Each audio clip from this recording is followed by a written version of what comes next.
तो जैसा कि आप देख रहे हो, तो मैं आपको एक बात शेयर करने जा रहा हूँ। कल मेरे पास एक भाई का कमेंट आया कि मैं मूविंग एवरेज इंडिकेटर का जो आपने वीडियो अपलोड किया है उसके बिहाफ पे ट्रेड कर रहा था और मेरा अच्छा खासा प्रॉफिट हुआ, तो प्लीज सेकंड पार्ट जल्दी से अपलोड कीजिए। तो भाई आप सबके सामने हम आज सेकंड पार्ट की वीडियो बनाने जा रहा हूँ, तो वीडियो को एंड तक देखिएगा, बिल्कुल भी स्किप मत कीजिएगा। और जो नए हो जल्दी से कर लो चैनल को सब्सक्राइब और अपने फ्रेंड्स के साथ कर दो शेयर, क्योंकि इस वीडियो के बाद आप भी अच्छा खासा पैसा कमाना शुरू कर देंगे। तो भाई चलिए करते हैं शुरू।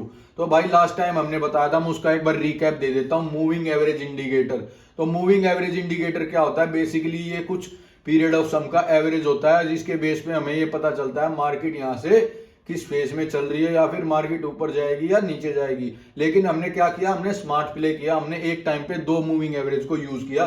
तो आप देख सकते हैं इसमें दो नहीं, हमने तीन लिए। तो तीन क्यों लिए मैं भाई बताता हूं। देखो, फर्स्ट वाला आपको बता रहा है 50 डेज का, सेकंड वाला आपको बता रहा है 100 डेज का, और ये वाला बता रहा है 200 डेज का। तो इससे हमें पता चलता है कि अब हमें बाय और सेल कब करना चाहिए। आरएसआई हमें बता रहा था फेज क्या है, मार्केट का बुलिश है या बियरिश है, लेकिन हमें इससे पता चल गया बाय और सेल कब करना। तो भाई अब हम इसमें क्या करेंगे, स्मार्ट रोल प्ले करेंगे। पहले हम सिंपल मूविंग एवरेज के बारे में बात कर रहे थे, अब हम करेंगे एक्सपोनेंशियल मूविंग एवरेज के बारे में बात। तो भाई एक्सपोनेंशियल में क्या होता है, वो छोटी छोटी टर्म्स को नेग्लेक्ट कर देता है, जैसे कि मैं ऑलरेडी आपको लास्ट टाइम बता चुका हूं। तो आपने देखा होगा, देखो ध्यान दो भाई, सिंपल मूविंग एवरेज का सिंपल फॉर्मूला था A1 plus A2 till the number of days which you want, और after that you will divide by the number of days. यानी कि आप 50 दिन का ले रहे तो A1 से लेके A50 तक ऐड करेंगे और उसको 50 से डिवाइड कर देंगे भाई। लेकिन सिंपल मूविंग एवरेज के बाद अब जाते हैं एक्सपोनेंशियल मूविंग एवरेज में। तो भाई इसमें हम क्या करते हैं, फॉर्मूला थोड़ा सा डिफरेंट हो जाता है। तो भाई इसमें सिर्फ मैथमेटिकल कैलकुलेशन है भाई, तो ध्यान दीजिए ये फॉर्मूला रहेगा आपका। आप मैं इसको बता देता हूं, VT into S by 1 plus D bracket में plus EMA y into the same y 1 minus S divided by 1 plus D. तो भाई ये रहेगा आपका फॉर्मूला। इसमें आपका ये नीचे जो टर्म्स दे रखी है ये मैंने मेंशन कर दिए, लेकिन इन सब चीजों को छोड़ते हुए आप ध्यान दीजिए हम इसका इस्तेमाल कैसे करेंगे। तो भाई मैंने आपको बताया था ये मैथमेटिकल कैलकुलेशन है, सिंपल है भाई, इसमें ज्यादा कुछ नहीं करना। आपको सिर्फ ये ध्यान रखना है कि आप इसको ब्लाइंडली फॉलो नहीं करेंगे, आपको अपना माइंड का यूज करना है और उसके बाद अपनी मैथमेटिकल कैलकुलेशन में चेंज करना है। तो जैसा कि आप देख पा रहे हैं, जो ये मैंने रेड कलर वाली लाइन ली थी, इसको हम एडिट करके क्या करेंगे, इसको हम लेंगे किसके बेस पे भाई, देखो मैं बताता हूँ। जैसे ये काम करते हैं, हम इसको डिलीट करके दोबारा दूसरी लेते हैं। हमने पहले ली थी सिंपल मूविंग एवरेज, ठीक है। अब हम लेंगे इसको, क्या करेंगे, हम पहले जाएंगे इंडिकेटर वाले ऑप्शन में, और यहाँ क्या सर्च करोगे भाई, आप सर्च करेंगे मूविंग एवरेज, ठीक है।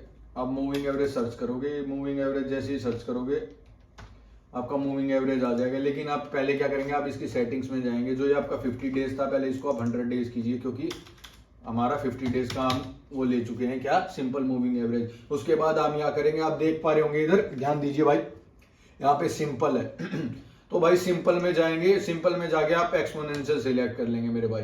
तो इसमें ज्यादा कुछ वेरिएशन नहीं है, बस सिंपल है। आपको इस बात का ध्यान रखना है, आपको सिंपल की बजाय क्या करना है, ध्यान दो भाई, क्या करना है, एक्सपोनेंशियल। तो एक्सपोनेंशियल जैसे ही आप करोगे, आप देखना भाई, ये देख सकते हो। तो इसमें आपको सबसे पहले क्या हेल्प मिलेगी भाई, ध्यान दीजिए। आपको सपोर्ट और रेजिस्टेंस तो लास्ट टाइम मैंने आपको बताया था, मिल ही गया था। चलो मैं इसको आपको एक्सपेंड करके दिखाता हूँ भाई, ध्यान दीजिए। यहाँ पे आपको सपोर्ट इसका मिल गया, रेजिस्टेंस इसका मिल गया, लेकिन इसमें क्या फायदा होगा आपका, आप जो छोटी छोटी टर्म्स है उसको नेग्लेक्ट कर देंगे मेरे भाई। ये नहीं होगा कैसे कि 2 दिन आपकी मार्केट 50 पॉइंट ऊपर गई है और 3 दिन आपकी 500 पॉइंट नीचे गई है, तो वो 50 को नेग्लेक्ट कर देगा भाई। तो वही बात है, आप देखो, अगर चाहे तो आप एक को सिंपल एवरेज ले सकते हो, एक को एक्सपोनेंशियल ले सकते हो, ताकि आपको एक अच्छा खासा आइडिया मिल जाएगी भाई सिंपल में क्या हो रहा है या एक्सपोनेंशियल में क्या हो रहा है। या फिर इससे बेस्ट आप क्या कर सकते हैं, आप दोनों या तीनों सिंपल मूविंग एवरेज की बजाय एक्सपोनेंशियल मूविंग एवरेज ले सकते हो। उसमें आपकी छोटी छोटी टर्म्स जो है वो नेग्लेक्ट हो जाएंगे भाई। तो देखो, इसको भी मैं क्या करता हूं, डिलीट करके एक्सपोनेंशियल ही ले लेता हूं। तो जैसे कि हम गए मूविंग एवरेज में 50 वाला आ रहा है, इसको हम क्या कर लेंगे, ब्लू कलर का, ठीक है। हमने लिया इसको ब्लू कलर का, और इसमें हमने क्या कर दिया, सिंपल की बजाय एक्सपोनेंशियल। तो इसमें देखो, आप देख सकते हो चार्ट में थोड़ा सा डिफरेंस आया है। तो भाई इससे आपको क्या मिल गया, सपोर्ट और रेजिस्टेंस मिल गया। लेकिन आप बोलेंगे भाई मेरे को सपोर्ट और रेजिस्टेंस तो मिल गया, अब मैं ट्रेड किस बेस पे करूं। तो ट्रेड आप करेंगे बाय और सेल के बेस पे। यानी आपको कब पता चलेगा बाय और सेल का, वो भी मैं आपको बताता हूं। तो इसमें आप देखेंगे कन्वर्जेंस और डाइवर्जेंस। देखिए भाई, यहां आप ध्यान दीजिए। तो जैसा कि आप देख पा रहे हैं, देखिए यहां देखिए भाई, कितना अच्छा ये ट्रेड मिल रहा है। आप देख पा रहे हैं 200 का ये था ग्राफ, ये आपका 100 का था, ये आपका 50 का था। उसके बाद आप मेरे भाई ध्यान दो, यहाँ से आपने देखा ब्लू वाली लाइन इन दोनों को क्रॉस करके ऊपर की तरफ निकल रही है, मतलब कन्वर्ज कर रही है। तो कन्वर्ज कर रही है तो इसका सिंपल सा मतलब ये है, आप बाय की ट्रेड दोगे। भाई देखा आपने, जैसे यहाँ पे आपको बाय का सिग्नल मिला, ठीक है, आप ध्यान दे सकते हैं, जैसे ही आपको यहाँ बाय का सिग्नल मिला, यहाँ भी देख सकते हो आप RSI में भी आपको क्या एकदम से वो करता हुआ दिख रहा है। फिर आपको दिखा RSI में ओवरसोल्ड हो गया, फिर मार्केट थोड़ा सा नीचे आया। लेकिन आप अगर इसके बिहाफ पे देखें तो मार्केट हमेशा आपके 50 और 100 के कंपैरिजन में देखे तो तब भी 50 ऊपर है, और 200 के कंपैरिजन में देखे तब भी ऊपर। तो इसको आपको क्या पता चल गया कि आपने यहाँ पे बाय लिया, और ये देखो मार्केट कहाँ चली गई, कितना गैप अप करके मार्केट खुली है। तो इससे आपको ट्रेड मिल गई भाई। और रही बात उसकी, ये देखो मैं देख रहा हूँ 1 मिनट का चार्ट, आप इसको कर दीजिए 5 मिनट का भाई। देखो 5 मिनट में भी आपको कोई ना कोई ट्रेड मिलेगी। ये ध्यान दो, जैसे ही इसने ब्लू वाली लाइन ने इसको ऊपर की तरफ क्रॉस किया, देखो मार्केट कितना ऊपर चला गया, यहाँ से भी ऊपर गया है। यही सेम चीज यहाँ ऊपर से नीचे की तरफ देखो, यहाँ आपको बताया इसने, क्या बताया, यहाँ देखो, आप बोलेगे सेल की ट्रेड बताओ, तो भाई आप देख सकते हो यहाँ पे इसने इसको ऊपर से नीचे की तरफ काटा, यानी डाइवर्ज किया यानी मार्केट में आप क्या लोगे, सेल लोगे। तो आप देख सकते हो कितना मार्केट नीचे आया। तो इससे भाई अब आपको ये तो पता चल गया कि आप बाय कब करोगे, सेल कब करोगे, कितनी क्वांटिटी से करोगे, वो होता है मेन सवाल। क्योंकि कई लोग क्या करते हैं ना, कई बार छोटा डाउन ड्राफ्ट होता है या कह सकते हो डाउन ट्रेंड होता है, और वो बड़े क्वांटिटी से ट्रेड कर लेते हैं और उनका लॉस हो जाता है। तो भाई इसमें सबसे मेन काम होता है आप किस क्वांटिटी से ट्रेड कर रहे हो। और एक्सपोनेंशियल में आपको ये बिल्कुल ही पता चल जाएगा आप किस बिहाफ पे ट्रेड करेंगे, छोटी क्वांटिटी से करेंगे या कि। अब हम आप क्या करेंगे, देखो यहाँ काम आ गया एक ट्रेडर का और एक स्मार्ट ट्रेडर का डिफरेंस क्या होता है। तो आप एक नॉर्मल या बिगनर ट्रेडर हो तो क्या करोगे, आप ब्लाइंडली इसको फॉलो कर लोगे, और आप एक अच्छा खासा ट्रेड ले भी लोगे, लेकिन क्वांटिटी कम या ज्यादा के बीच में आप कंफ्यूज हो जाओगे, और ट्रेड लोगे भी तो जहां ज्यादा से लेनी होगी वहां कम से ले लोगे, या जहां कम से लेनी होगी वहां ज्यादा से ले लोगे।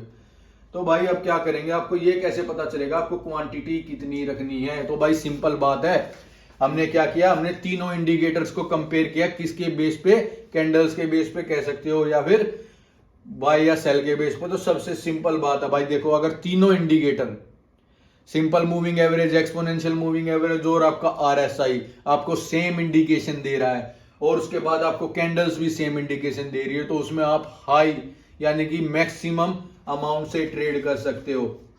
लेकिन बात आती है आपके तीनों इंडिकेटर बोल रहे हैं कि भाई आप बाय करो, और वहीं आपकी कैंडल्स बोल रहे हैं सेल करो, तो भाई आप सेल करेंगे, आप इंडिकेटर के बेस पे ट्रेड नहीं करेंगे। लेकिन आप क्या स्मार्ट प्ले करेंगे, आप या छोटे अमाउंट से ट्रेड करेंगे, यानी कि कम क्वांटिटी से ट्रेड करेंगे। वही बात आई भाई, देखो अगर आपकी कैंडल्स बोल रही है सेल, और आपके 2 इंडिकेटर्स बोल रहे हैं सेल, और एक इंडिकेटर बोल रहा है बाय, तो बाकी खैर ऐसा होता नहीं है, लेकिन उस बिहाफ पे भी आप कम क्वांटिटी से ट्रेड करेंगे। तो यहाँ आप as a smart trader trade करेंगे।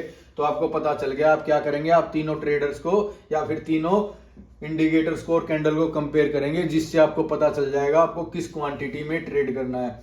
तो भाई लास्ट टाइम हमने क्या देखा था, मैंने आपके लिए क्वेश्चन छोड़े थे, तो व्हाट इज मूविंग एवरेज वो आपको पहले ही पता चल गया था, व्हाट दिस इंडिकेट्स। फिर उसके बाद what are moving average used for, ये भी आपको पता चल गया था। What are some examples of moving average, वो आपको यहाँ भी पता ही चल गया।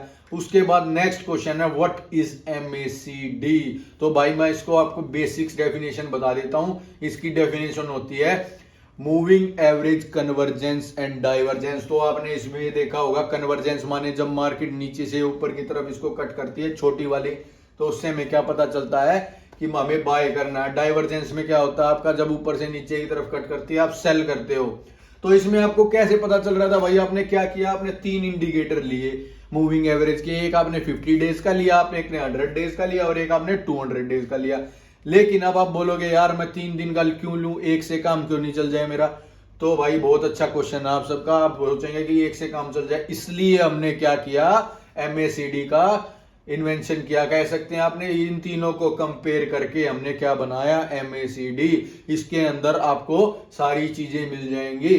तो भाई देखो सबसे बेस्ट बात तो आपको यही पता चल गई व्हाट इज MACD। लेकिन इतने से काम नहीं चलेगा, आपको जाना पड़ेगा MACD के डिटेल में। और आप डिटेल में कैसे जाएंगे, जब आप देखेंगे मेरी नेक्स्ट वीडियो, जिसके अंदर मैं आपको बताने वाला हूं moving average convergence and divergence क्या होता है। उसमें भाई कई चीजों का कॉम्बिनेशन होता है आपका मूविंग एवरेज भी, एक्सपोनेंशियल मूविंग एवरेज भी। देन उसके बाद आपको हिटोग्राम करके भी एक चीज होती है, उसके बारे में भी बताया जाता है, वॉल्यूम के बारे में भी बताया जाता है। तो 3-4 चीज को कंपेयर करके एमएसीडी बना है। अगर आप चाहे तो 4-5 इंडिकेटर को एक साथ मैं देखो आपको इसमें दिखा देता हूं। आप बोलोगे कि भाई ये एमएसीडी दिखता कैसा है, तो भाई मैं आपको दिखा देता हूं, लेकिन उसके बाद इसके बारे में डिटेल स्टडी हम करेंगे नेक्स्ट पार्ट में। तो भाई ध्यान दीजिए, देखो आपको दिख रहा होगा ये नीचे, मैं दिखाता हूं आपको, ये ध्यान दो भाई, आपको ये नीचे दिख रहा होगा, ये देखो ये दिख रहा है नीचे, ये जो है इसमें आपको एक कैंडल्स दिख रही होंगी एक टाइप की, ये आपको वॉल्यूम बताती हैं। ये लाइन आपको वैसे as a simple moving average के बेस पे ही बताती हैं। लेकिन ये सब चीज सीखने से पहले आपको मूविंग एवरेज समझना बहुत जरूरी था मेरे भाई। तो मूविंग एवरेज तो आप ऑलरेडी समझ चुके हैं। इसके बाद आपका नेक्स्ट पार्ट आएगा जो होएगा आपका moving average, convergence and divergence.